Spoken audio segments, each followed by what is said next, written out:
أعوذ بالله من الشيطان الرجيم. بسم الله الرحمن الرحيم. وما خلقنا السماوات والأرض وما بينهما لاعبين ما خلقناهما إلا بالحق ولكن أكثرهم لا يعلمون. إن يوم الفصل ميقاتهم أجمعين يوم لا يغني مولا عن مولا شيئا ولا هم ينصرون إلا من رحم الله إنه هو العزيز الرحيم.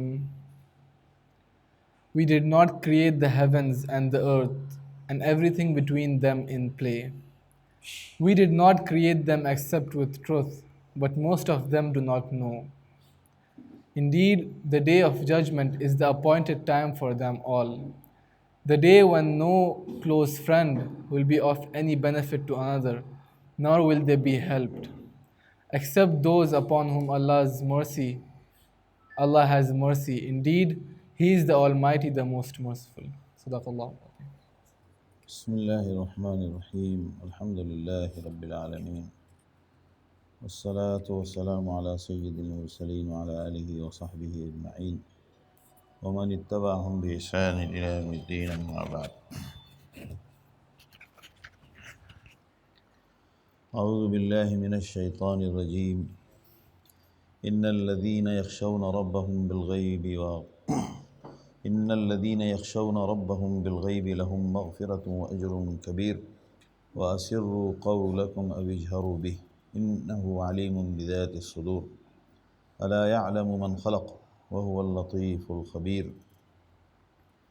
هو الذي جعل لكم الأرض ذلولا فامشوا في مناكبها وكلوا من رزقه وإليه النشور. ادھر آئیں ادھر.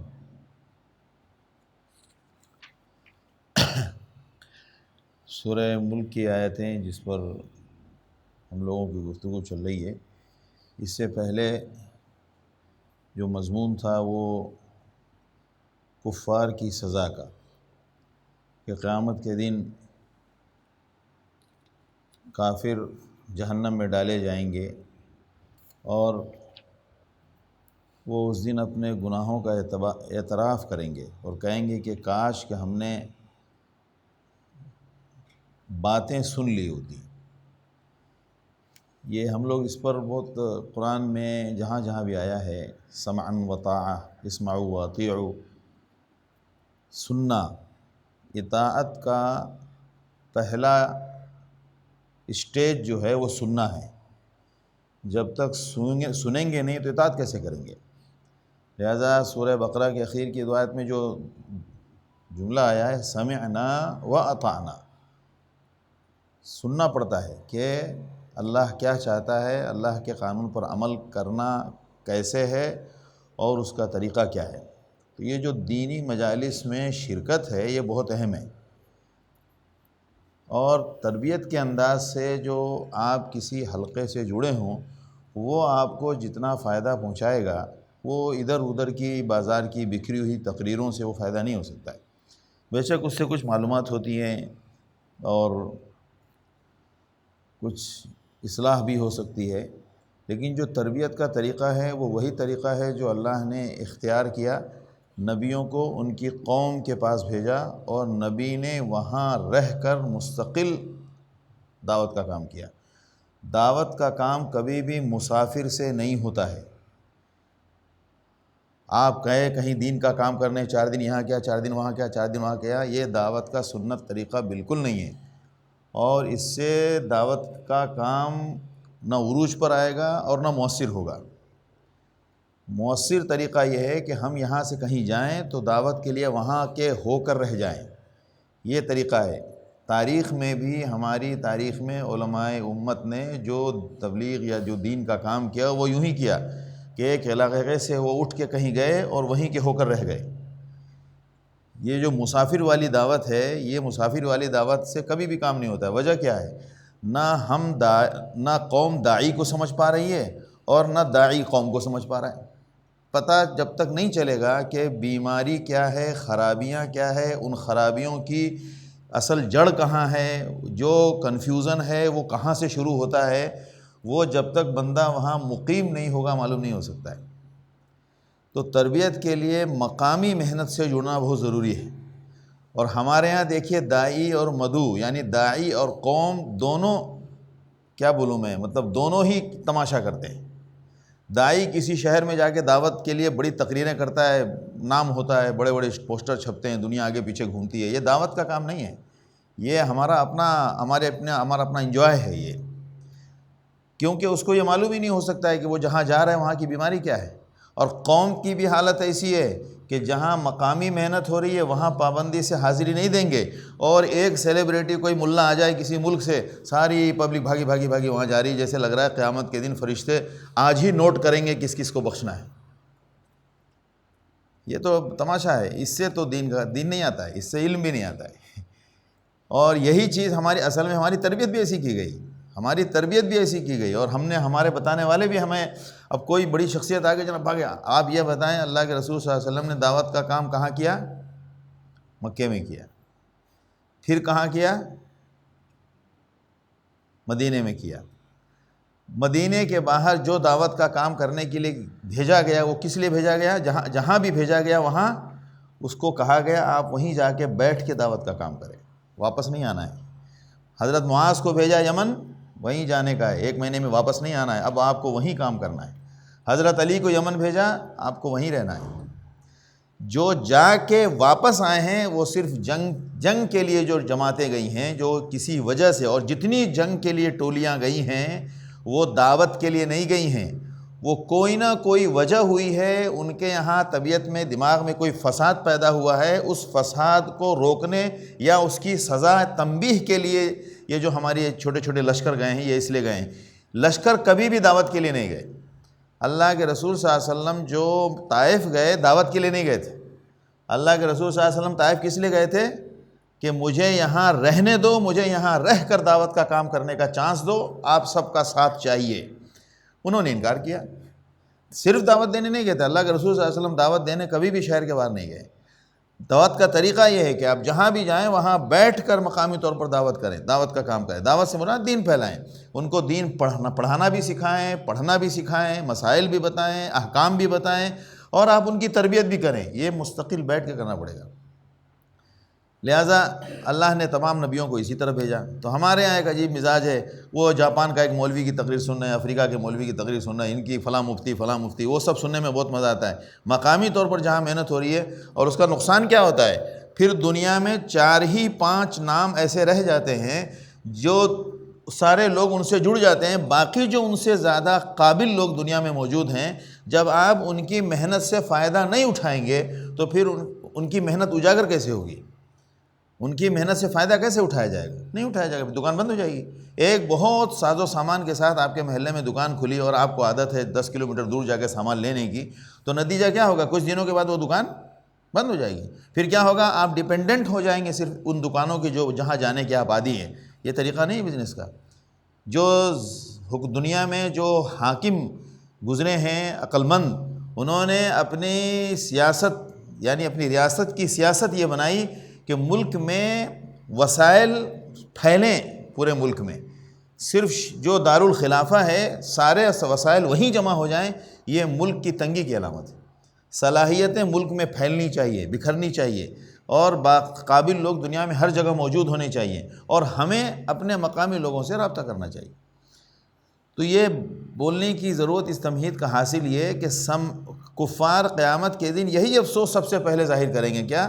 لو کننا نسمع، کاش کہ ہم نے سن لیا ہوتا، ہم نے جو باتیں ہمیں بتائی جا رہی تھی ہم نے سنا ہی نہیں، ہم نے تو اگنور کر دیا۔ تو اس کے بعد اب آگے اللہ سے ڈرنے والوں کا ذکر ہے کہ وہ لوگ جو اللہ سے ڈرتے ہیں بن دیکھے خدا کے سے ڈرتے ہیں، ان کے لیے مغفرت ہے اور بہت بڑا اجر ہے۔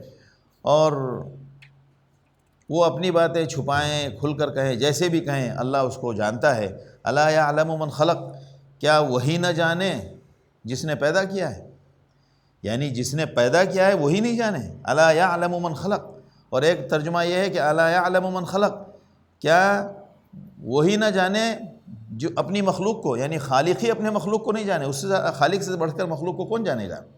وہو اللطیف الخبیر، اور وہ بہت ہی باریک سے باریک معاملات تک کو وہ جانتا ہے۔ جسے آج کل آپ کہتے ہیں نا مائکرواسکوپ، تو اللہ کا الٹرا مائکرواسکوپ ہے، وہ اللطیف الخبیر۔ لطیف کا مطلب وہ جو مائکرو سسٹم ہے، وہ اللہ، اس میں اللہ کی قدرت، یعنی سارے بندوں کی قدرت ختم ہو جائے گی، وہاں اللہ کی وہاں تک اللہ کی نظر ہے۔ خبیر، اور اللہ خبر رکھتا ہے۔ هو الذی جعل لکم الارض ذلولا، وہی ذات ہے جس نے تمہارے لیے زمین کو تمہارے لیے سدھایا۔ سدھایا کا مطلب تمہارے تابع کر دیا، تم اس کے اندر اپنی مرضی کے مطابق تصرفات کر سکتے ہو۔ لہٰذا پہاڑ توڑ کر آپ راستے بنا سکتے ہیں، آپ زمین کھود کر نہریں بنا سکتے ہیں، آپ کہیں زمین نرم ہے تو اس زمین کو سخت بنا کر اس پر سڑکیں بنا سکتے ہیں۔ آپ یہیں اپنی ضرورت کی جو بھی کام ہیں ہم زمین پر کر سکتے ہیں۔ والذی جعل لکم الارض، زمین کو اللہ نے اس قابل بنایا ہے۔ اگر زمین کو ایسا بناتا کہ اس کو آپ کھود ہی نہیں سکتے تھے تو آپ پریشان ہو جاتے، کھودنے کی جو ضرورت ہوتی وہاں پر آپ کچھ نہیں کر سکتے تھے۔ زمین کے اندر کھیتی کا نظام رکھا اللہ نے، اگر کھیتی کرنے کے قابل اللہ زمین کو نہیں بناتا تو پھر ہم کھیتی نہیں کر سکتے۔ اچھا، اسی لیے زمین میں سارے آپشن ہیں۔ زمین کے کچھ حصے ایسے ہیں جیسے آپ جہاں کھودنا بہت مشکل ہوتا ہے، لہٰذا وہاں ایکسکیویشن نہیں ہوتا ہے۔ زمین کے بہت ساری جگہیں ایسی ہیں جہاں کھیتی باڑی نہیں ہو سکتی ہے۔ وہ کس لیے ہے؟ وہ تاکہ ہمیں دکھانے کے لیے کہ اس قابل زمین کو بنایا ہے تو ایسی ہے وہ ہم نے نہیں بنایا ہے۔ زمین کو کاشت کے قابل اللہ نے بنایا ہے، زمین کو چلنے کے قابل اللہ نے بنایا ہے۔ اور زمین کے اندر آپ بیلنس دیکھیں کہ گریویٹی جو ہے، یعنی جو کشش ہے، جس کی بنیاد پر ہم زمین کے اوپر کس بیلنس سے چلتے ہیں، آسانی سے ہمارے قدم اٹھتے ہیں، اپنے اختیار سے ہم واپس رکھ سکتے ہیں۔ ذرا سا ہماری گریویٹی کے لیول سے ڈسٹرب ہو جائے تو پھر نتیجہ کیا ہوگا؟ ہم پیر اٹھائیں گے تھوڑا اور اٹھ جائے گا زیادہ، ہم رکھنا چاہیں گے یہاں، پیر گرے گا 10 قدم آگے۔ آپ اپنے دوسرے لیئر پہ چلے جائیں، آپ کو معلوم پڑ جائے گا۔ آپ صرف دوسرے لیئر پر چلے جائیں، وہیں پہ معلوم پڑ جائے گا کہ ہمارا حال کیا ہے۔ اور پھر جب آپ پانچوں لیئر، جو زمین کے 5 لیئرز ہیں، اس کے لیئر کے اوپر آپ چلے جائیں، پھر تو آپ کو پتہ چل جائے گا آپ کہ نہ ہاتھ ہے، نہ پیر ہے، نہ آپ کا سر ہے، نہ وہاں آپ کو یہ پتہ چلے گا کہ آپ نیچے ہیں یا اوپر ہیں۔ وہاں جانے کے بعد یہ کنسیپٹ بھی ختم ہو جاتا ہے کہ اپ کیا ہے اور ڈاؤن کیا ہے۔ اگر آپ ایسے الٹے کھڑے ہیں تو آپ کو ایسا لگے گا آپ سیدھے ہی کھڑے ہیں، اور آپ کو پتہ نہیں کہ آپ الٹے کھڑے ہیں۔ یہ الٹا سیدھا کا کنسیپٹ صرف زمین پر ہے۔ کیوں؟ کہ زمین ہم کو کھینچ کے رکھتی ہے، زمین کے ہم کو کھینچ کے رکھتی ہے۔ جب زمین کھینچنا چھوڑ دے تو اگر ہم الٹے کھڑے ہو جائے، سیدھے کھڑے ہو جائے، کام ایک ہی جیسا ہے۔ تو زمین میں اللہ نے ہمارے لیے زندگی رکھی ہے، تو اس زندگی کے مطابق زمین کو اللہ نے ایسا بیلنس بنایا ہے۔ اب دیکھیں، سورج کی روشنی، اس کی حدت اور اس کی تیزی، اس کی روشنی کی تیزی اور اس کی حرارت، یہ دونوں کو اتنا کنٹرول کیا ہے کہ اگر وہ ذرا سا گھٹ جائے تو پورا برف ہو جائے، اور ذرا سا بڑھ جائے تو آپ جل جائیں۔ روشنی کا معاملہ ایسا ہے کہ اگر آپ ذرا سا ادھر ادھر ہو جائے تو آپ کو چیزیں لہراتی نظر آئیں، اور اگر زیادہ قریب آ جائے تو آپ کی آنکھ جل جائے، یعنی اتنی روشنی تیز ہو جائے۔ ایسا بیلنس بنا کر رکھا ہے۔ یہ لفظ ذلول، ایک لفظ پورے سسٹم کی میننگ رکھتا ہے، اس میں پورا خدا کا سسٹم جتنا ہے۔ ابھی ہم لوگ ایسے ہی بات کر رہے تھے، یہ سب باتیں تو انسان کو کرنی چاہیے، چونکہ قرآن کا موضوع یہی ہے کہ انسان خدا کی معرفت حاصل کرے۔ آپ کہیں پر بھی بیٹھ کر اگر خدا کی قدرت اور خدا کی نشانیوں پر گفتگو کر رہے ہیں، سائنس کی روشنی میں، نئے تجربات کی روشنی میں، وہ سب آپ خدا کی معرفت کا کام کر رہے ہیں۔ بیلنس پر بات چلی، ایک صاحب کی آنکھ سرخ تھی، ایک دم لال۔ یہ رات میں وہاں بھی بیان کر رہا تھا کہ ایک دم آنکھ سرخ تھی ان کی۔ تو میں نے ان سے پوچھا کہ یہ آپ کی آنکھ بہت سرخ ہے، کیا اس کی لالی ختم نہیں ہوگی؟ بولا نہیں، مجھے اب پوری زندگی دوا استعمال کرنا ہوگا اور یہ سرخی اب نہیں جائے گی۔ تو میں نے کہا دیکھیے، کوئی ایک رگ ہے جو جس نے اپنا کام چھوڑ دیا ہے. اگر ایک رگ ادھر سے ادھر ہو جائے تو آپ کی آنکھوں کا رنگ دنیا کی کوئی دوا اس کو قابو نہیں کر سکتی. وہ کہہ رہے ہیں اگر دوا استعمال نہ کرو تو اتنی تکلیف ہوتی ہے، اتنی خطرناک سرخ ہو جائے گی کہ پریشان ہو جاؤں میں. آخر وہ کیا نظام ہے جو ہم سب کی آنکھوں کی سرخی کو روک کے رکھا ہوا ہے؟ کوئی ایک نظام ہے نا، کوئی ایک نظام ہے جو ہم روشنی جو ہم دیکھتے ہیں، یہ روشنی اتنی ہی ہے، یہ ہم یقین کے ساتھ نہیں کہہ سکتے. یہ جو ہم دیکھ رہے ہیں یہ ہماری آنکھوں کا رزلٹ ہے. یہ ہم دیکھ رہے ہیں کہ اس کی روشنی اتنی ہے، یہ ہماری آنکھوں کا رزلٹ ہے. یہ روشنی اتنی ہے، کم ہے یا زیادہ ہے، یہ پتہ کیسے چلے گا؟ جب ہماری آنکھ کا روشنی قابو کرنے والی، کنٹرول کرنے والی رگ اگر بگڑ جائے تو یہ روشنی سورج سے زیادہ لگے گی. آنکھ وہی ہے، روشنی وہی ہے، لیکن آپ کو لگے گی کہ اس کی روشنی سورج میری آنکھوں میں آ گیا. یہی روشنی آپ دیکھیں، آپ سمجھنے کے لیے. ایک بندہ ہے، بخار آتا ہے، اس کو ٹھنڈی لگتی ہے، آپ بغل میں بیٹھے ہیں، آپ کو نہیں لگتی ہے. کیوں؟ ایک بندہ بخار آیا، اس کو ٹھنڈی لگ رہی ہے اور آپ کو نہیں لگ رہی. کیوں نہیں لگ رہی؟ آپ کو دونوں کو لگنی چاہیے. ظاہر سی بات ہے اس کا سسٹم کہیں پر ڈسٹرب ہوا ہے، جس کی وجہ سے وہ اتنی ٹھنڈی محسوس کر رہا ہے، آپ نہیں کر رہے. یہ سب کیا ہے؟ پورا بدن کا نظام. پورے بدن کے نظام کو اللہ نے ایسا کنٹرول کر کے، یعنی ایسا کنٹرولنگ سسٹم دیا ہے، وہ بھی آٹو کنٹرول. صرف آپ کے سینس سے وہ سدھرتا ہے، صرف سینس سے. یہ اللہ کا نظام ہے. تو بہرحال تو پھر جب وہ بات چل رہی تھی تو ایک دوسرے صاحب نے کہا، فوراً بات ہے، میں نے کہا یار دیکھو اللہ کی قدرت رگ کی، ایک رگ کا کام کیا سے کیا ہے. ایسا تو آپ بات کرتے جائیں گے تو زندگی پھر بات ہی کرتے رہیں گے. اللہ نے اتنا نظام بکھیر کے رکھا ہے. تو وہ کہنے لگے ارے ان رگوں کا نظام دیکھیے، ہمارے ایک رشتہ دار کے مطلب ان کے گھر میں کسی بچی کو سر میں پیچھے گلٹھی ہو گئی. ادھر آ جائیں سلیم صاحب، وہ جگہ اصل میں ٹائٹ ہو جائے گی. آ جائیں سلیم صاحب آ جائیں آپ آ جائیں. تو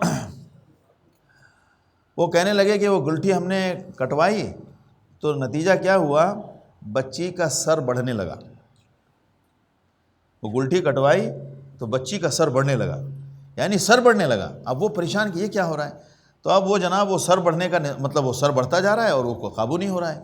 تو پریشان ہو گئے، ڈاکٹر کے پاس گئے. ڈاکٹر نے کہا بھائی ان کی کوئی رگ لگتا ہے کٹ گئی، یا کوئی رگ گڑبڑ ہو گئی، مسپلیس ہو گئی یا گڑبڑ ہو گئی.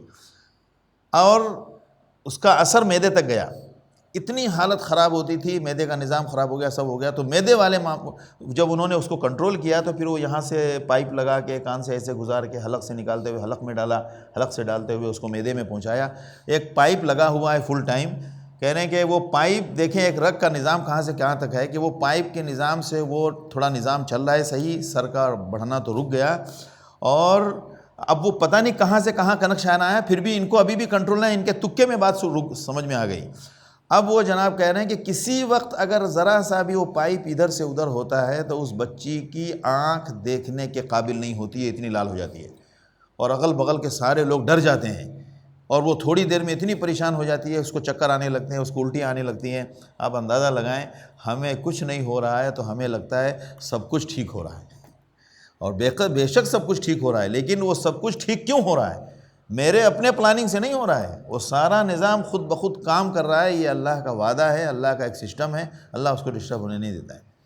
لیکن کبھی کبھی ڈسٹرب ہو کر اللہ بتاتا ہے کہ دیکھو یہ باڈی کے سمٹم اور فنکشنز کیسے ہیں اور کیسے خطرناک ہیں.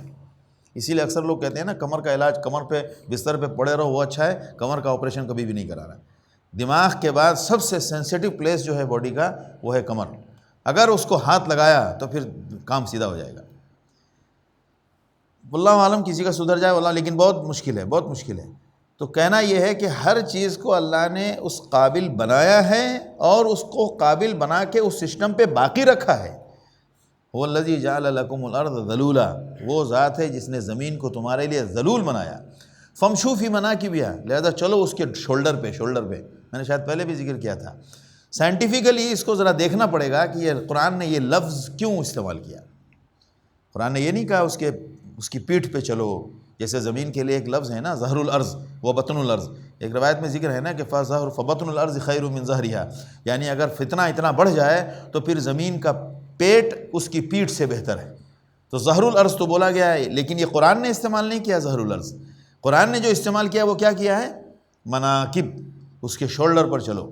اب ظاہر سی بات ہے سائنٹیفکلی یہ ایک بہت بڑا فیکٹ ہے جس کو یا تو کسی نے لکھا ہو یا کسی نے غور کیا ہو یا اس پر کچھ بات ہوئی ہو۔ قرآن کے کسی بھی لفظ کا مطلب بہت ہی سائنٹیفکلی بہت بڑا میننگ اور بہت بڑا فیکٹ ہوتا ہے وہ۔ فامشوا فی مناکبہا، مناکب سب کو معلوم ہے، منکب کس کو کہتے ہیں؟ شولڈر کو کہتے ہیں۔ اب زمین کا شولڈر، اس کا یا تو مطلب یہ ہے کہ ہمارے ہر بندہ زمین کے اوپر جو رہ رہا ہے وہ سطحی زمین پر نہیں رہ رہا ہے، چونکہ زمین کا اگر گلوب مان لیں تو اس کا مطلب یہی ہے کہ ہر بندہ جو ہے اس کے کندھے پہ لٹکا ہوا ہے۔ لیکن اللہ نے نظام ایسا رکھا ہے کہ ہمیں کبھی بھی نہیں محسوس ہوتا ہے کہ زمین گول ہے، کبھی بھی نہیں محسوس ہوتا ہے کہ زمین گردش کرتی ہے اتنے ہزار کلومیٹر ایک منٹ میں، کبھی بھی ہمیں محسوس نہیں ہوتا، اور وہ نظام چل رہا ہے۔ تو اللہ نے اس کو بنایا اس لیے۔ اب یہ کہا کیوں جا رہا ہے؟ یہ اس لیے کہا جا رہا ہے کہ تاکہ ہم غور کریں، تاکہ ہم اللہ کی عظمت کو پہچانیں۔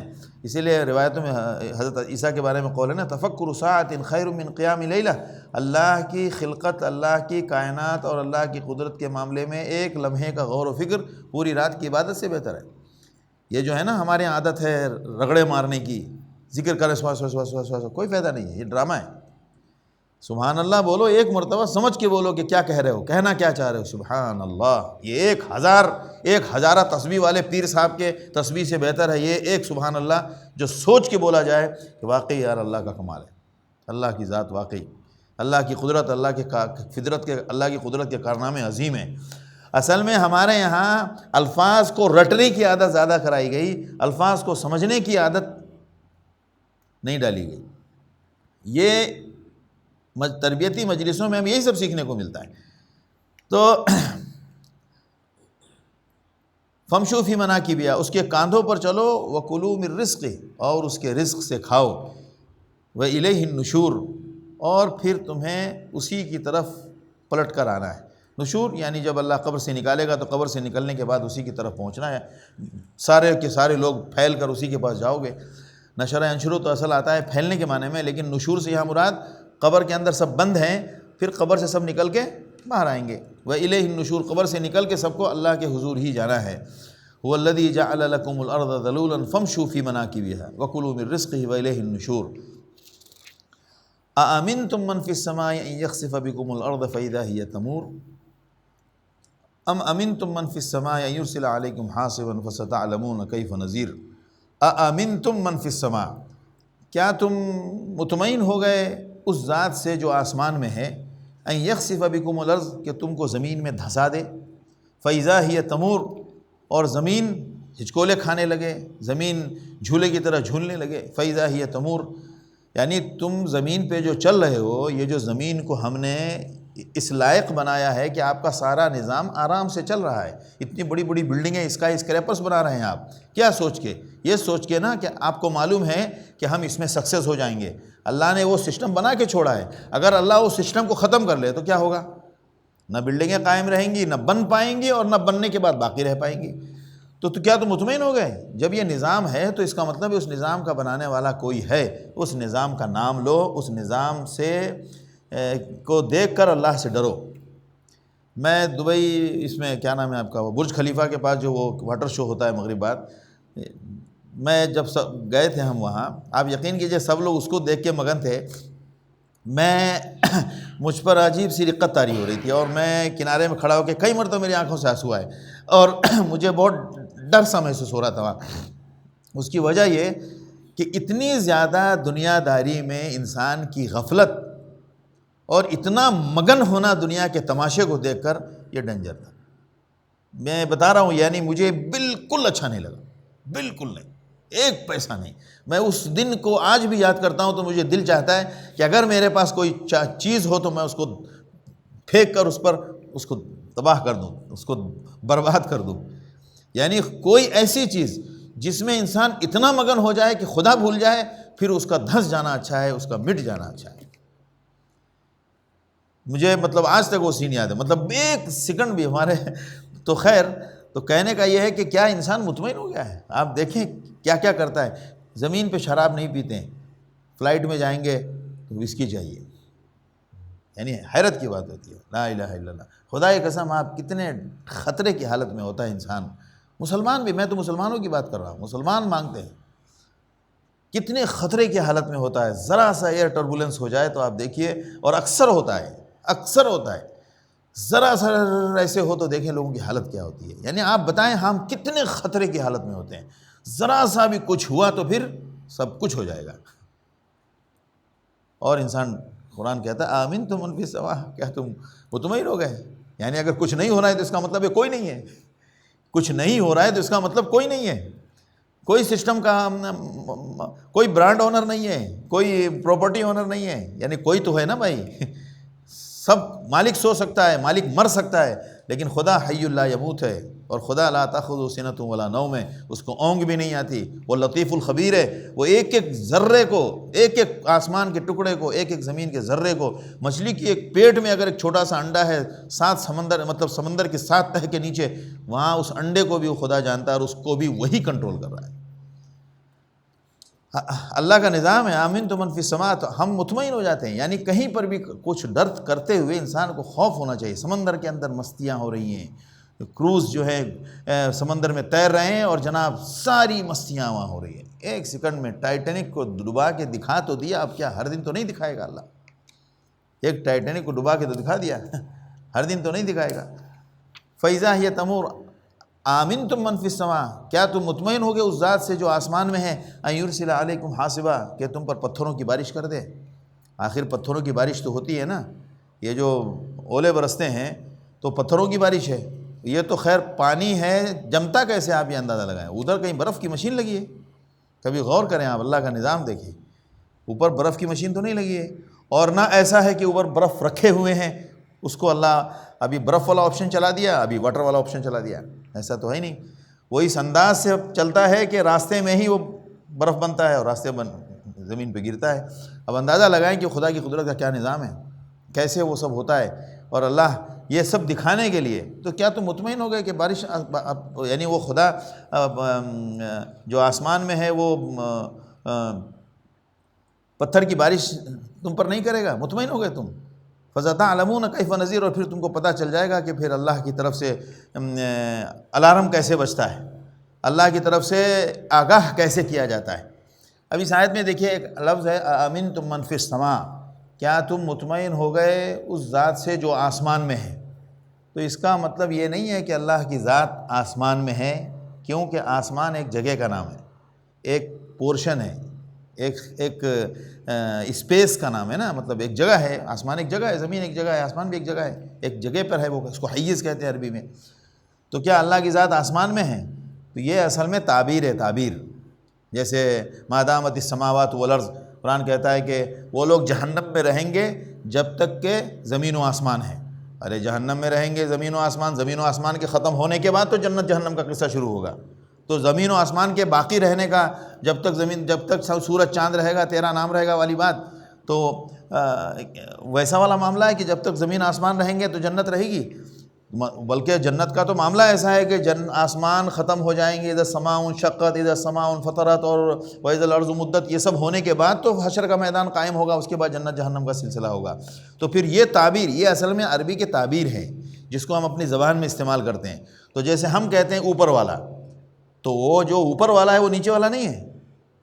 نیچے کی بھی دنیا کا مالک بھی وہی ہے، لیکن یہ ایک تعبیر ہے جو عام طور سے انسانوں میں، جیسے ہر بات کہی جاتی ہے اللہ نے آسمان سے اتارا، اللہ نے آسمان سے اتارا. تو اب آپ یہ بتائیے، ہم کو لگ رہا ہے آسمان اوپر کی طرف ہوتا ہے. آسمان اوپر کی طرف نہیں ہوتا، وہ تو ہمارا الٹیچیوڈ ہے.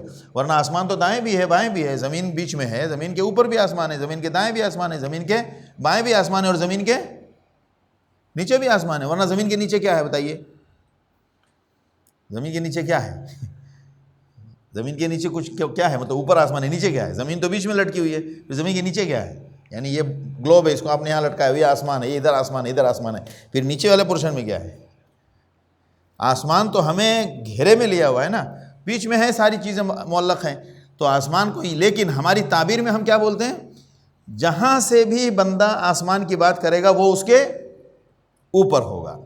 جہاں بھی زمین، اب جو نیچے والے پورشن میں جو لوگ رہ رہے ہیں وہ ہمارے بنسبت ہم ایسے ہیں تو وہ ایسے ہیں، تو وہ ایسے والے ہیں تو ان کے بھی اوپر ہی کی طرف آسمان جائے گا، چونکہ وہ سر کی نسبت سے آدمی بات کرتا ہے. تو یہ ایک تعبیر ہے. لہٰذا اس اعتبار سے کہا جاتا ہے اوپر والا، تو اسی کو قرآن نے یہاں استعمال کیا ہے، آمنتم من فی السماء، کیا تم اس سے مطمئن ہو گئے جو آسمان میں ہے؟ اس کا مطلب یہ نہیں کہ اللہ زمین میں نہیں، اب یہ ہے کہ اللہ ہر جگہ ہے۔ اللہ کی ذات کے تعلق سے بہت ساری بحثیں نہیں کرنی چاہیے، اس میں سے یہ بحث بھی ہے، بس اللہ عرش پر ہے اور اللہ ہر جگہ ہے، اس کی نوعیت کیا ہے ہم نہیں جانتے۔ قرآن نے کہا ہے وَهُوَ مَعَكُمْ أَيْنَمَا كُنْتُمْ، وہ تمہارے ساتھ ہے جہاں بھی تم ہو، اس کی کنڈیشن کیا ہے یہ ہم نہیں جانتے۔ لہٰذا ہم اپنے آپ کے جیسے یا کسی بھی چیز کے ذریعے کسی آبجیکٹ کے اوپر اس کو سپوز کر کے ہم یہ نہیں کہہ سکتے کہ اللہ عرش پر ہے تو یہاں نہیں ہے۔ اگر آپ عرش پر مان رہے ہیں اس کا مطلب اللہ یہاں نہیں ہے۔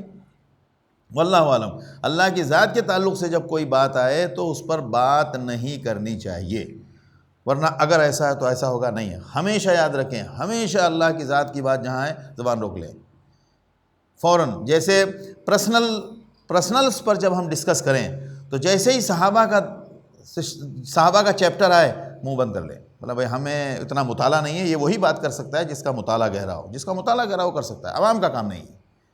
کرنا ہے آپ کو، شوق ہے مطالعہ کیجیے۔ یہ ہم نہیں کہہ رہے ہیں کہ آپ کو حق نہیں، آپ کو حق ہے، لیکن آپ کو حق حاصل کرنے کے لیے کچھ تھوڑا سا اسٹیج کراس کرنا پڑے گا، اس کے بعد آپ کو بھی حق ہے۔ بچہ کہے مجھے شادی کرنی ہے تو آپ کیا کہیں گے؟ بیٹا ہاں آپ کی شادی ہوگی لیکن تھوڑا ویٹ کر لیں، آپ کا ٹائم آنے دیں۔ تو وہی حال ہے، ہر آدمی کو بولنے کا حق ہو، ہر آدمی کو رائے رکھنے کا حق ہو، یہ تو دنیا میں کامن سینس بھی نہیں ہے۔ اب لوگ چاہتے ہیں کہ بھائی قرآن آسان ہے تو ہر بندہ قرآن کی تفسیر بیان کرے، ایسا نہیں ہے۔ اور اس کا نتیجہ ہوتا ہے ہر آدمی جب قرآن کی تفسیر بیان کرتا ہے بیڑا غرق کرتا ہے، 100% بیڑا غرق کرتا ہے۔ وہ سامعین کو بھی پتہ چلتا ہے، لیکن اب عادت بن گئی ہے تو ہمیں محسوس نہیں ہوتا ہے۔ ورنہ عام آدمی جب تفسیر بیان کرے گا تو کام خراب ہوگا، کیوں؟ ہر بندہ کر سکتا ہے، لیکن شرط ہے آپ وہ اس سے پہلے کا جو کام ہے وہ بھی کیجئے۔ کوئی کسی کا حق نہیں چھین سکتا ہے، اور وہ ہو جانے کے بعد پھر لوگ آپ کی بات کو مانیں گے۔ تو آمنتم من فی السماء کی تشریح لوگوں نے، علماء نے یہ کی ہے، اور یہ ایک تعبیر ہے۔ تعبیر کا مطلب سمجھ رہے ہیں نا، ایک بات کو کہنے کا انداز، ایک سلیقہ جسے ہم کہتے ہیں وہ ہے، لیکن اس سے ہم یہ قانون یہ ہم عقیدہ نہیں بنائیں گے کہ اللہ آسمان میں ہے۔ قرآن نے کہا ہے وَهُوَ الَّذِي فِي السَّمَاءِ إِلَٰهٌ وَفِي الْأَرْضِ إِلَٰهٌ، وہی معبود آسمان کا ہے اور وہی معبود زمین کا ہے۔ اللہ کی ذات کے تعلق سے ہم کوئی بات ڈسکس نہ کریں، کیونکہ وہ بہت ہی سینسٹیو بات ہے، اور کوئی بات غلط نکلے گی تو بس ہم کیا کہتے ہیں، آمنت باللہ کما ہوا، ہم اللہ کی ذات پر ایمان لاتے ہیں جیسا کہ وہ ہے، بے اسماءہ و صفاتی، جیسے اس کے نام ہیں، جیسے اس کی صفات ہیں، ان تمام صفات کے ساتھ ہم اللہ پر ایمان لاتے ہیں۔ یہ سب سے محفوظ ہونے والی بات۔ ہم مسائل پر ڈسکس کریں، کوئی مسئلہ نہیں ہے، مطالعہ کریں، ڈسکس کریں۔ فَسَتَعْلَمُونَ كَيْفَ نَذِيرٌ وَلَقَدْ كَذَّبَ الَّذِينَ مِن قَبْلِهِمْ فَكَيْفَ كَانَ نَكِيرٌ، کیا دیکھا نہیں ان لوگوں نے کہ وہ لوگ جنہوں نے ان سے پہلے لوگوں نے انکار کیا تو ان کے ساتھ اللہ کی گرفت کا معاملہ کیسا رہا۔ فَكَيْفَ كَانَ نَكِيرٌ، اللہ کی طرف سے ان کی گرفت کا معاملہ کیسا رہا۔ یہ تو مثالیں موجود ہیں، پرانی تاریخ پڑھو، پرانی قوموں کو دیکھو، فرعون نے، نمرود نے، فلاں نے، دسیوں، حامان نے، دسیوں مثال کے لیے 10 باتیں، 10 واقعات بہت ہیں۔ جتنے انبیاء کے واقعات سنائے گئے وہ لوگوں میں وائرل بھی ہیں، اور وہ اس کو جانو سمجھو کہ وہ کہاں گئے، بڑی بڑی طاقتیں کہاں گئی، بڑے بڑی حکومتیں اور سلطنتیں کہاں مٹ گئیں، وہ مثالیں تمہارے سامنے موجود ہیں۔ تو اس کی روشنی میں اپنے بارے میں صحیح ڈیسیژن لو۔ وَلَقَدْ كَذَّبَ الَّذِينَ مِن قَبْلِهِمْ، لہٰذا قرآن کو جھٹلاؤ مت۔ وَلَقَدْ كَذَّبَ الَّذِينَ مِن قَبْلِهِمْ، اور یقیناً جھٹلایا ان لوگوں نے جو ان سے پہلے تھے۔ فَكَيْفَ كَانَ نَكِيرٌ، تو آپ نے دیکھا کہ ان کا انجام یا ان کے ساتھ اللہ کی گرفت کا معاملہ کیا رہا۔ أَوَلَمْ يَرَوْا إِلَى الطَّيْرِ، اب دیکھیں قرآن پر تدبر کرنا چاہیے، اور اسی لیے قرآن پہ جب جو باتیں ہمارے سمجھنے کی ہم سمجھ سکتے ہیں، اب یہ بات سمجھنے میں کیا پریشانی ہے۔ أَوَلَمْ يَرَوْا إِلَى الطَّيْرِ، کیا تم پرندوں کو نہیں دیکھتے، فوقہم، اپنے اوپر، یعنی ان کے اوپر پرندوں کو نہیں دیکھتے، صافات و یقبضن، یعنی وہ پر پھیلاتے بھی ہیں، پر بند بھی کرتے ہیں، پر سمیٹتے بھی ہیں اور پر پھیلاتے بھی ہیں۔ صافات و یقبضن ما یمسکہن الا الرحمن، ان کو فضا میں اور ہوا میں اللہ کے علاوہ کوئی نہیں روک سکتا ہے۔ تب ظاہر سی بات ہے اللہ نے ایک ایک پرندے کو تو نہیں روک کے رکھا ہے، اللہ نے وہ سسٹم ایسا بنایا ہے جس کی بنا پر پرندے بڑی آسانی سے ہوا میں اڑتے ہیں۔ اب آپ اندازہ لگائیں، ہر پرندے کی الگ الگ صلاحیت ہے، ہر پرندے کی الگ الگ اسپیڈ ہے۔ جب پرندہ ہوا میں اڑتا ہے تو اس کے ساتھ ہوا تیز ٹکراتی ہے، وہ جس رفتار سے اڑتا ہے اتنی رفتار سے اگر آپ اڑیں گے تو آپ کو پریشانی ہوگی، آپ کے آکسیجن کو سپلائی میں سم ٹائم وہ اوور فلو ہوگا، یعنی زیادہ آکسیجن آپ کے یہاں جائے گا، آپ کا سانس پھولنے لگے گا اور آپ کے پھیپھڑوں میں تکلیف آئے گی۔ اور یہ تعجب کی بات ہے، وہ باز جو ڈائیو کرتا ہے بلندی سے ایک دم سے اپنے شکار کی طرف، سم ٹائم اس کو پر بھی نہیں کھولتا ہے، کتنی رفتار سے نیچے آتا ہے آپ اندازہ نہیں لگا سکتے۔ 30 35 40 کلومیٹر کی رفتار کبھی کبھی ہوتی ہے، اور وہ اس رفتار سے نیچے اترتا ہے، اور اس رفتار میں کسی بھی مخلوق کے لیے ممکن نہیں ہے کہ وہ جیسے گھوڑے کے سانس لینے کی طاقت الگ ہے، جس رفتار سے گھوڑا دوڑتا ہے اس رفتار سے اونٹ نہیں دوڑ سکتا ہے۔ وجہ کیا ہے؟ اس کی ناک اور ناک کے ساتھ جو سانس لینے کا نظام ہے وہ اس کا بنایا ایسا گیا ہے، لہٰذا کوئی دوسری مخلوق اس رفتار سے دوڑے گا تو اس کو ایفیکٹ ہوگا، اس کی صحت پر اثر پڑے گا۔ یہی حال پرندوں کا ہے۔ اب یہ پرندے اتنے سسٹم سے، ان کا پر دیکھیں آپ، سب کے پر الگ ہیں۔ بعض پرندے تو ایسے ہیں کہ وہ بالکل پانی سے قریب ہو کے اڑتے ہیں، ان کی عادت ہی ہے پانی سے ایک بالش کی بلندی پر اڑے گا، ایسا لگے گا آپ کو کہ پانی پہ ہی اڑ رہے ہیں، آپ نے دیکھا ہوگا نا۔ کچھ پرندے ایسے ہیں جن کے لیے خشکی اور پانی دونوں برابر ہے، ان کی لینڈنگ دونوں جگہ ایکول ہے، وہ ڈرائی پہ بھی ایسے ہی اترتے ہیں جیسا پانی پہ اترتے ہیں، ایک جیسا۔ اب صرف پرندوں کے نظام کو آپ دیکھیں، اللہ نے کیا قدرت رکھی ہے، کیا نظام رکھا ہے، اور ہر ایک پرندے پر انسان کو غور کرنا چاہیے۔ چھوٹے چھوٹے پرندے، اور دو چیزیں، ایک تو پرواز دی اللہ نے، اوپر سے ان کو آواز بھی دی۔ پرندوں کی آواز کتنی سریلی ہوتی ہے، کتنی خوبصورت اور کتنی دل کو بھانے والی آواز ہوتی ہے۔ الم یروا الی الطیر، اب اللہ کہہ رہا ہے یہ ہم نے ایویں ہی بنا دیا ہے، یہ آپ کے دیکھنے کے لیے بنایا ہے، آپ کے ایمان کو مضبوط اور تازہ کرنے کے لیے بنایا ہے، یہ ہم نے ایسے ہی ٹائم پاس کے لیے نہیں بنایا ہے۔ ما خلقناہما، ہم نے وما بینہما لاعبین، ما خلقنا السماوات والارض وما بینہما لاعبین، ہم نے زمین و آسمان یوں ہی دلچسپی کے لیے یا انٹرٹینمنٹ کے لیے نہیں بنایا ہے کہ ہمیں کچھ دل لگی سوجی تو ہم نے زمین آسمان بنا دیا، یا ہمیں کچھ فریش موڈ میں تھے تو ہم نے سوچا چلو کچھ ٹائم پاس میں کچھ کر لیتے ہیں تو ہم نے زمین آسمان بنا دیا۔ نہیں، اس کے پیچھے ہمارا مقصد ہے، ما خلقناہما الا بالحق، ہم نے ایک پکے مضبوط مقصد کے لیے ہم نے اس کو بنایا ہے۔ اس میں پھر اللہ کہہ رہا ہے ان پرندوں کو دیکھو، ہم تو کیا ہے بس دیکھ کے رہ جاتے ہیں۔ جب بھی کوئی چیز خدا کی قدرت کی زمین و آسمان میں نظر آئے، اللہ یاد آنا چاہیے۔ یہ ہے قرآن کی برکت، اور یہ ہے ایمان کا تقاضا۔ ایمان اسے کہتے ہیں کہ جب بھی کچھ دیکھیں تو ہو سکتا ہے انسان ہر وقت بات نہیں کرتا ہو، لیکن یاد آنا چاہیے، اللہ ہر وقت یاد آنا چاہیے، غیر شعوری طور پر۔ کبھی بھی آپ سبزی مارکیٹ میں جائیں، آپ ایک نظر دیکھیں تو آپ کو خدا یاد آئے کہ اللہ تو نے اتنی سبزیاں بنائیں، سب کا شیپ الگ، سب کا ٹیسٹ الگ، سب کا مزہ الگ، کتنا یا اللہ تو نے ہمارے چوائس پر یا اللہ تو نے نہیں بنائے، تو نے خود بخود بنائے۔ پھلوں کی دنیا میں چلے جائیں، دنیا کے پھلوں کا رنگ، کتنے خوبصورت پھل کے رنگ ہیں، سائز سب کا دیکھیں، سب کو سائز الگ دیا، سب کو رنگ الگ دیا، سب کو ٹیسٹ الگ دیا، اور سب کو ایریا بھی الگ دیا۔ کہیں کھجور زیادہ ہو رہا ہے، کہیں کیلے زیادہ ہو رہے ہیں، کہیں سیب ہو رہا ہے، کہیں سنترا ہو رہا ہے، کہیں کچھ ہو رہا ہے، ڈرائی فروٹ ہے، جہاں بھی چلے جائیں ہر چیز خدا کی قدرت۔ مچھلی کے بازار میں چلے جائیں، گوشت کے بازار میں چلے جائیں، جہاں چلے جائیں اللہ کا عظیم نظام۔ لہٰذا قرآن کہتا ہے اولم یرو، کیا دیکھتے نہیں یہ لوگ؟ کہیں پر اللہ نے کہا الم ترو، کیا تم لوگ نہیں دیکھتے؟ مطلب یہ غائب کا صیغہ، کہیں حاضر کا صیغہ، یہ اللہ چاہتا ہے کہ ان چیزوں کو دیکھو، میں نے بنایا ہے۔ گھر میں کوئی خاتون کھانا بنائے، سموسے بنائے، رول بنایا، بریانی بنائی، سویٹ بنایا، کوئی سالن بنا لیا، اچھا جانے سے پہلے کھاتے کھاتے بھابھی یہ کیسا لگا، بھابھی وہ کیسا لگا، یہ کیسا لگا، بریانی کیسی تھی، سالن کیسا تھا، پوچھتے ہیں کہ نہیں پوچھتے ہیں؟ یہ سموسا کیسا تھا، پوچھتے ہیں کہ نہیں پوچھتے ہیں؟ جو انسان کچھ بناتا ہے تو وہ یہ چاہتا ہے کہ ہماری جو کاریگری ہے اس پر آپ کی کچھ توجہ ہو، اور اس کی طرف بھی اس سینس میں بھی آپ کچھ ہمیں ایکنالج کریں۔ یہ عام انسان ہے، چلیے یہ کوئی اخلاق کی خرابی کی بات نہیں ہے، ایک انسان کا حوصلہ ہوتا ہے اور ہم سامنے سے رسپانس بھی کرتے ہیں۔ اللہ نے وہ چیزیں بنائی، ہم تو بنی ہوئی چیزوں کو اسمبل کرتے ہیں خالی۔ اللہ نے تو اس کے بیس کو بنایا، اس کے روٹ کو بنایا، اللہ نے اس کا را میٹیریل بنایا، اس کی اصل کو بنایا، اس کا اوریجن جو ہے وہ اللہ نے بنایا۔ تو اور وہ بھی اللہ اکبر، ایسی نادر، ایسی عجیب و غریب خلقت تو اللہ نہیں کہے گا کہ دیکھا نہیں آپ نے، تم دیکھتے نہیں؟ ہم بریانی والی بھابھی کو تو ضرور بتاتے کہ بھابھی بریانی بہت اچھی بنی ہے، لیکن خدا کی بنائی ہوئی چیزوں کو کبھی ہم اکنالج نہیں کرتے کہ یا اللہ تیری شان کا کمال ہے، سبحان اللہ، اللہ اکبر۔ یعنی آپ دیکھیں قرآن نے ہر جگہ، قرآن ہاتھ پکڑ کے بتا رہا ہے، یہ دیکھو بھائی، یہ دیکھو، یہ دیکھو، یہ دیکھو۔ تم آسمان کو نہیں دیکھتے، اللہ میرے السماء، آسمان کی طرف نہیں دیکھتے؟ الم تر ان اللہ خلق السماوات والارض، کیا تم نہیں دیکھتے اللہ نے زمین بنائی، آسمان بنائے؟ دیکھ، اللہ ہاتھ پکڑ پکڑ کے بتا رہا ہے۔ اور پھر قیامت میں بندہ چاہے گا کہ میں جنت میں، وہ کہتے ہیں نا ساری 2 نمبری کر کے مرنا کہاں ہے؟ مدینے میں۔ ساری 2 نمبری کریں گے اور مرنا کہاں ہے؟ مدینے میں۔ اور جمعے کے دن انتقال ہو تو ہو حساب ہی نہیں ہوگا، خود ہی اپنا حساب بند کر دیا، خود ہی اپنی فائل ڈیلیٹ کر دی۔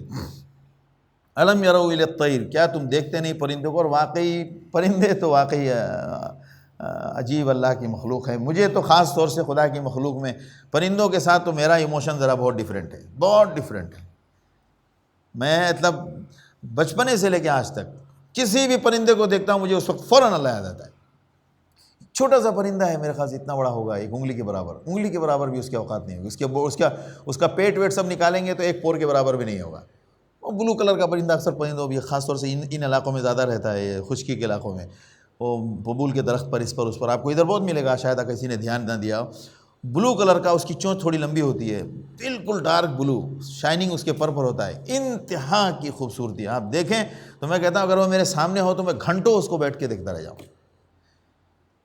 جب وہ پیدا ہوتا ہے، انڈے سے نکلتا ہے، اس کی حالت کیا ہوتی ہے، اور جب وہ بڑے ہونے لگتے ہیں تو اس کی کلرنگ، اور پھر کلرنگ کے بعد جو اس کا یو وی، اس کی شائننگ، اس کا جو کچھ بھی ہے، اس کے شیڈز، انتہا کی بات ہے۔ اور ڈریگن فلائی دیکھیں آپ، چھوٹا سا پرندہ ہے، پورا لال ہوگا، پورا گرین ہوگا، پورا یلو ہوگا، پورا بلو ہوگا، کوئی کلر ایسا نہیں جو آپ کو ڈریگن فلائی میں نہ ملے۔ بچپنے میں تو ہم بہت بھاگتے تھے ان کے پیچھے، یہ اور تتلی، ان 2 کے پیچھے تو ہم بہت بھاگتے تھے۔ اور میں نے اکثر کئی بار بھی کہا ہوگا کہ مجھے تتلیوں کے زمانے میں، خاص طور جب ندوے میں پڑھتے تھے تو خاص طور سے پودوں پر تتلیاں ہوتی تو ہم لوگ بیٹھ جاتے تھے کتاب لے کے۔ کبھی کبھی ساتھیوں کے لیے میں نے دیکھو یار، اچھا اس پہ ہاتھ، میں نے کئی بار بتایا میں نے، اس کے پر ہاتھ رکھیں تو آپ کے ہاتھ میں پاؤڈر آتا ہے، پاؤڈر، سبحان اللہ۔ وہ اڑتا ہے تو پاؤڈر گرتا نہیں، لیکن آپ ہاتھ لگائیں تو پاؤڈر آتا ہے۔ کیا ہے خدا، ہر جگہ جہاں جائیں، مینڈک ہو، سانپ ہو، بچھو ہو، جس چیز کو دیکھیں اللہ کی قدرت کا کمال ہے۔ اللہ یہ قرآن کہتا ہے الم یروا، کیا یہ نہیں دیکھتے اس کو؟ اتنا انٹروڈیوس کرنے کے بعد ایک انسان کو اللہ کی ذات کو اگنور کرے تو خدا کی قسم پھر اس کے بعد ٹھکانہ جہنم ہے اور کچھ نہیں۔ یعنی کفر کوئی اگر کرے تو ٹھکانہ جہنم ہے، اور بن دیکھے اس خدا کو مان لے۔ ہم نے بنانے والے کو نہیں دیکھا، لیکن بنانے والا کہہ رہا ہے کہ میں نے بنایا، اور ہم نے مان لیا کہ واقعی اللہ تیری ذات ہے، تو پھر اللہ کہتا ہے لہم مغفرۃ و اجر کبیر، پھر ہم تو اس کو معاف کریں گے اور اس کے لیے بہت بڑا اجر ہے۔ یہ ساری تربیت کا مقصد یہی ہے، ہمارا ذہن ایسا بن جانا چاہیے کہ آپ ہو سکتا ہے ہر جگہ تقریر نہ کریں، اپنی زبان سے نہ نکالیں، لیکن آپ کے دماغ میں ہر وقت وہی بٹن کلک ہونا چاہیے۔ کائنات میں کوئی بھی چیز دیکھیں، ایک گھاس کا پتا بھی دیکھیں تو آپ کو وہاں پر اللہ یاد آنا چاہیے۔ کیسا بیلنس رکھا ہے اللہ نے، اور کیا خوبصورتی دی ہے۔ اور ایک بات دیکھیں، کہتے ہیں نا کہ ویریشن جتنا زیادہ ہوگا اتنی، کسی بھی دکان کا کمال کیا ہوتا ہے، اس میں جتنی زیادہ ویرائٹی ہوگی وہ اتنا اچھا مال ہے یا اتنا اچھا سینٹر ہے۔ جتنی زیادہ ویرائٹی ہو، تو اللہ کی قدرت میں تو ویرائٹی کو ہم کاؤنٹ ہی نہیں کر سکے اب تک۔ یہ سب لوگ بولتے ہیں، ہم کاؤنٹ نہیں کر سکے۔ اور کتنی مخلوقات ایسی ہیں جو ایسا نہیں کہ مخلوقات بن گئیں اب نہیں بنتی ہیں، بہت ساری مخلوقات ایسی ہیں جو اب بھی پیدا ہو رہی ہیں، ہمیں نہیں معلوم۔ کچھ نئی مخلوقات، نئے کیڑے مکوڑے جو شاید پہلے نہیں تھے اب ہیں، اور بہت سارے کیڑے مکوڑے اور مخلوقات جو پہلے تھے اور اب نہیں ہیں۔ تو ما یمسکہن الا الرحمن انہ بکل شیء بصیر، بے شک وہ اللہ ہر چیز کو دیکھتا اور جانتا ہے۔ اب قرآن کہہ رہا ہے امن ھذا الذی هو جند لکم ینصرکم من دون الرحمن، کہتا ہے کس سے تم، اب دیکھیے اس پورے اللہ کی طرف توجہ دلانے میں اللہ نے بیچ میں جو علامت اور نشانی بیان کی وہ پرندوں کی بیان کی۔ اب اس کے بعد کہہ رہا ہے اس ذات کے سے کون ہے جو تمہارے پاس لشکر، جو اللہ کے ذات سے تم کو بچا سکے یا اللہ کے سامنے تمہاری مدد کر سکے؟ کوئی لشکر ہے تمہارے پاس؟ امن ھذا الذی هو جند لکم، یا یہ ذات جو تمہارا لشکر ہے، ینصرکم من دون الرحمن، اگر یہ تمہارا معاون ہو جائے تو کوئی تمہیں اس کے خلاف مدد کر سکتا ہے، یا یہ کہ کوئی ایسا لشکر ہے جو اللہ کے مد مقابل تمہاری مدد کر سکے؟ ان الکافرون الا فی غرور، کافر تو پورے کے پورے دھوکے میں ہیں۔ ان الکافرون الا فی غرور، کافر تو پورے کے پورے دھوکے میں ہیں۔ امن ھذا الذی یرزقکم، یا وہ ذات جو تمہیں رزق دیتا ہے، ان امسک رزقہ، اگر وہ تم اپنا رزق روک لے تو کوئی دوسری ذات ہے جو تم کو روزی دے گی؟ یعنی اللہ یہی تو کہہ رہا ہے کہ اللہ کو مانو۔ اب اللہ اگر کسی چیز کے لیے تمہارے خلاف ایکشن لے لے تو کون بچائے گا تم کو؟ جو اللہ رزق دیتا ہے، اگر اس رزق اللہ نے رزق روک لیا تو پھر رزق تمہیں دینے والی ذات کون ہے؟ رزق دینے کا کیا مطلب ہے؟ سورس ہی ختم ہو جائیں، زمین سے پیداوار نہیں ہو رہی ہے، آسمان سے بارش نہیں ہو رہی ہے، یہ تو ہم نیچے والے اسمبل کر کے ہم کہتے ہیں نا یہ تو ہمارا کمال ہے۔ زمین سے پیٹرول ختم ہو جائے، آسمان سے بارش ختم ہو جائے، زمین اور کھیتی باڑی ختم ہو جائے، پھل فروٹ بند ہو جائیں، کیا کھائیں گے؟ یہ تو ساری چیزیں آپ بنا کس سے رہیں؟ زمین سے جو یا تو پلانٹ سورس ہے، زیادہ تر پلانٹ سورس ہے، یا اگر آپ کیمیکل سورس ہے، یا جو بھی کیمیکل بھی بنتا ہے تو وہ کس سے بنتا ہے؟ وہ بھی کسی نہ کسی نیچرل اوریجن سے بنتا ہے۔ تو سارے سورسز تو ہیں، اگر یہ سورسز ہی اگر آپ کے ڈیڈ ہو جائیں پھر کیا ہوگا؟ سب ٹھپ رہ جائے گا۔ دودھ بناتے کہاں سے بناتے؟ دودھ مٹی سے تو نہیں بنا سکتے، دودھ کسی دو چار مٹی سے بھی بنائیں گے تو مٹی بھی تو آپ کو چاہیے نا۔ اگر اس مٹی میں کوئی فساد آ جائے، کوئی خرابی آ جائے، کیا کریں گے آپ؟ وہ تو اللہ کا ہے، اللہ جو چاہے کر سکتا ہے۔ ان امسک رزقہ بل لجوا فی عتو و نفور، بلکہ یہ سب کے سب پلے ہوئے ہیں کس میں؟ سرکشی میں اور بدکنے میں۔ یعنی ہمیں نفور کا مطلب ہوتا ہے کسی چیز سے بیزار ہونا، کسی چیز سے بدکنا، اسی لیے نفرت الدابہ، گھوڑا جب بدکتا ہے، اور نفرت کو نفرت اسی لیے کہتے ہیں کہ کسی کو دیکھا ہم نے، ان سے ہم چڑ گئے، ہٹ گئے، چہرہ پھیر لیا۔ تو یہ لوگ سرکشی میں یعنی سرکش بنے ہوئے ہیں اور ایک دم ڈٹے ہوئے ہیں، ڈھٹ ہو گئے ہیں سرکشی میں اور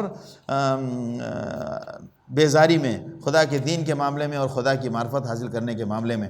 اب آگے کہتا ہے قرآن، افمن یمشی مکبا علی وجہہ، کیا وہ جو اپنے چہرے کو جھکائے جا رہا ہو، یعنی چہرہ جھکا کے جا رہا ہے، اہدا، وہ زیادہ صحیح راستے پر چل سکتا ہے، امن یشبک اہدا امن یمشی سویا علی صراط مستقیم، یا وہ زیادہ صحیح راستے پر چل سکتا ہے جو سیدھا ہو کر سیدھے راستے پر چل رہا ہے۔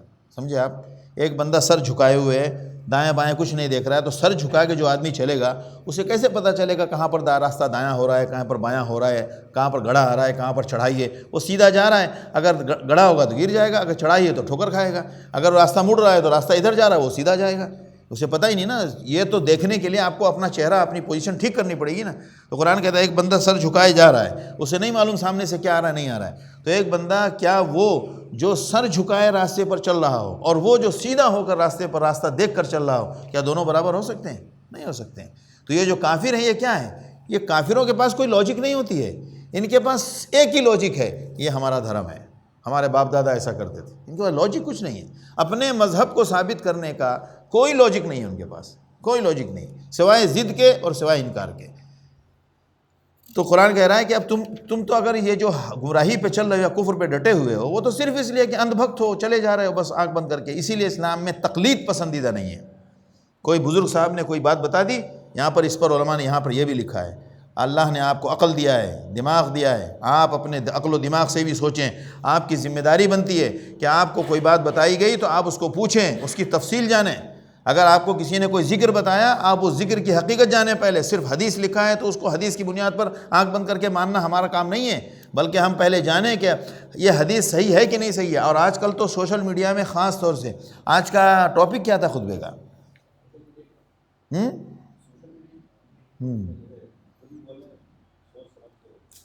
سوشل میڈیا ہی ٹاپک تھا آج، ہو سکتا ہے شاید ہمارے مسجد میں تو ہم 1-2 ہفتے اس ٹاپک کو رکھیں گے، میں نے آج اعلان بھی کیا اور ہم نے آج جمعے میں نماز آیت بھی وہی پڑھی۔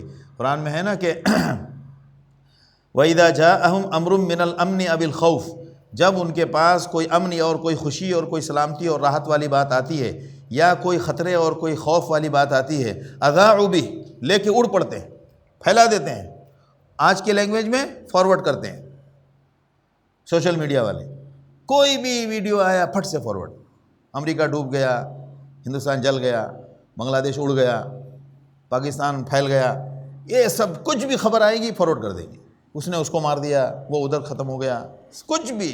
اور یہ پڑھے لکھے لوگ کرتے ہیں. حیرت کی بات ہے، آپ اے آئی جنریٹڈ ہے، کیا ہے نہیں ہے، کیا ریئلٹی ہے، کچھ ہے نہیں ہے، کچھ بات جاننے کی عادت نہیں. بس ویڈیو دیکھا، کچھ بات بولے، حدیث کی بات ہو گئی، بزرگوں کا قصہ، کچھ بھی سب فوراً فارورڈ.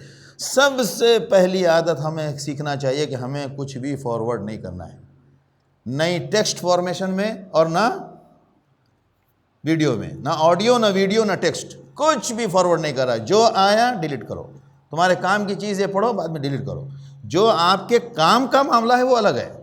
آپ کے پاس کوئی ڈیزائن آیا، کوئی سیمپل آیا، آپ بزنس کر رہے ہیں، وہ ایک الگ چیز ہے. یہاں تک کام ہو گیا وہ آپ. لیکن سوشل، یہ سوشل نہیں ہے، یہ تو آپ کا کمرشل ہے نا، آپ کا کام دھندے کا ہے، پروفیشنل ہے. لیکن جو سوشل پر جتنی بھی واحد چیزیں آتی ہے، دین کے نام پر، تاریخ کے نام پر، ہسٹری کے نام پر، انفارمیشن کے نام پر، سب ڈیلیٹ کریں، رہنے ہی نہیں دیں اس کو. یہ فارورڈ کرنے کی بیماری اتنی خراب ہے. اور صباح الخیر والی ایک نمبر بیہودہ حرکت، دنیا کی سب سے بیہودہ حرکت صباح الخیر. اور اس کی دوسرے نمبر کی بیہودہ حرکت جمعہ مبارکہ. کوئی لینا دینا نہیں. اسلام نے قانون بنایا ہے سلام کب کرنا ہے. اب ایک سلام لکھ کے آپ نے ہوا میں پھینک دیا ساری دنیا کو، السلام علیکم. یہ تو سلام کرنے کا طریقہ نہیں. سلام کرنے کا طریقہ ہے میں سامنے ہوں، کوئی ضرورت ہے تو سلام کرو. اب ایک صاحب کو آپ فون کریں، جی السلام علیکم، جی وعلیکم السلام، ٹھیک ہے اوکے. ارے کیوں فون کیا تھا بھائی؟ بس سلام کرنے کے لیے. یہ بیہودہ حرکت ہے. تم کو ایسی نیکی کمانے کے لیے کس نے کہا؟ طریقہ کیا ہے؟ جب آپ کے سامنے کوئی آئے تو کیا ہے گریٹنگ، کیا ہے؟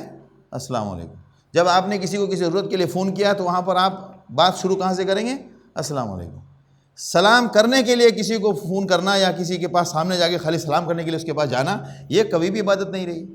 زبردستی کی بات اگر کوئی اس کو عبادت بناتا ہے. اصل میں ہم ایموشن کے نا ایسی بری بیماری ہمیں لگی ہے ایموشن کی. یہ ایموشنل جو معاملہ ہوتا ہے نا، یہ بہت بیکار ہوتا ہے.